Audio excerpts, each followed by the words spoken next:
Jaya Radha Madhava Punya Bihari Jaya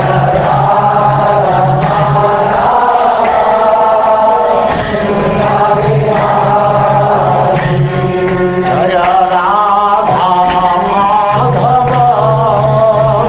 Punya Bihari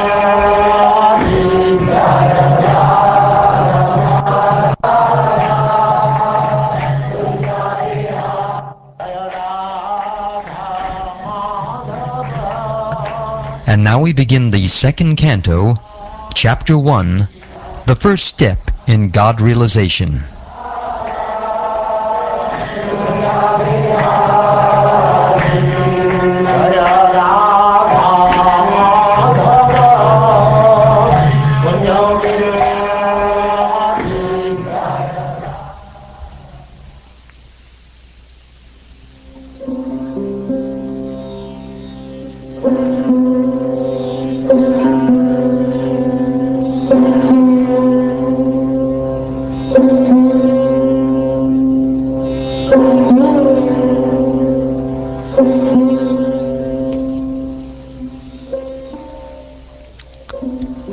O my Lord, the all-pervading personality of Godhead, I offer my respectful obeisances unto you. Sri Shukdeva Goswami said, My dear King, your question is glorious because it is very beneficial to all kinds of people. The answer to this question is the prime subject matter for hearing, and it is approved by all transcendentalists. Those persons who are materially engrossed, being blind to the knowledge of ultimate truth, have many subject matters for hearing in human society, O Emperor. The lifetime of such an envious householder is passed at night, either in sleeping or in sex indulgence, and in the daytime, either in making money or maintaining family members. Persons devoid of Atma Tattva do not inquire into the problems of life, being too attached to the fallible soldiers like the body, children, and wife. Although sufficiently experienced, they still do not see their inevitable destruction. O descendant of Bharat, one who desires to be free from all miseries must hear about, glorify, and also remember the personality of Godhead, who is the Supersoul, the controller, and the savior from all miseries. The highest perfection of human life, achieved either by complete knowledge of matter and spirit, by practice of mystic powers, or by perfect discharge of occupational duty, is to remember the personality of Godhead at the end of life. O King Pariksit, mainly the topmost transcendentalists, who are above the regulative principles and restrictions, take pleasure in describing the glories of the Lord. At the end of the Dvapara Yuga, I studied this great supplement of Vedic literature named Srimad Bhagavatam, which is equal to all the Vedas, from my father, Srila Dvaipayana Vyasadeva. O saintly king, I was certainly situated perfectly in transcendence, yet I was still attracted by the delineation of the pastimes of the Lord, who is described by enlightened verses.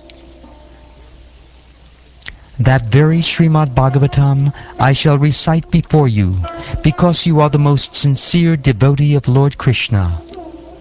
One who gives full attention and respect to hearing Srimad Bhagavatam achieves unflinching faith in the Supreme Lord, the giver of salvation.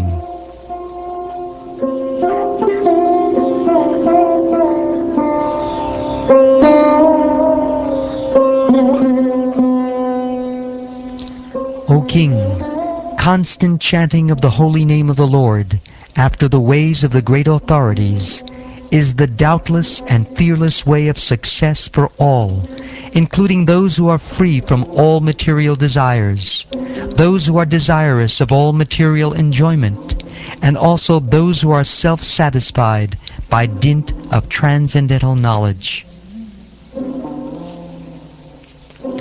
What is the value of a prolonged life which is wasted, inexperienced by years in this world?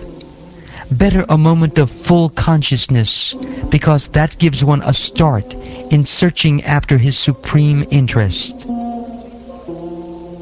The saintly king Katvanga, after being informed that the duration of his life would be only a moment more, at once freed himself from all material activities and took shelter of the supreme safety, the personality of Godhead.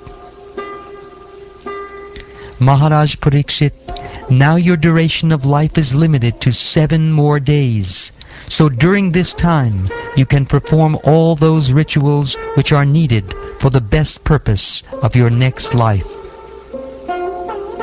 At the last stage of one's life, one should be bold enough not to be afraid of death, but one must cut off all attachment to the material body and everything pertaining to it, and all desires thereof. One should leave home and practice self-control. In a sacred place, he should bathe regularly and sit down in a lonely place, duly sanctified.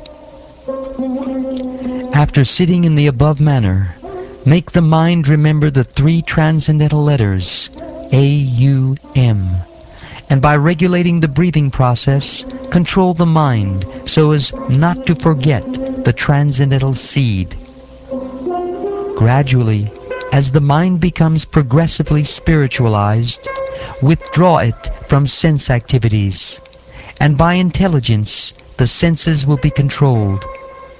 The mind, too absorbed in material activities, can be engaged in the service of the personality of Godhead and become fixed in full transcendental consciousness. Thereafter, you should meditate upon the limbs of Vishnu, one after another, without being deviated from the conception of the complete body. Thus the mind becomes free from all sense objects. There should be no other thing to be thought upon, because the Supreme Personality of Godhead, Vishnu, is the ultimate truth. The mind becomes completely reconciled in Him only.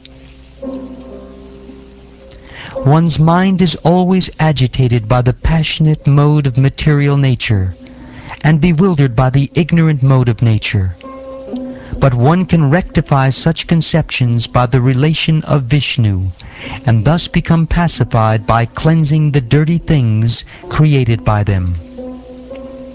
O King, by this system of remembrance, and by being fixed in the habit of seeing the all-good personal conception of the Lord, one can very soon attain devotional service to the Lord under His direct shelter.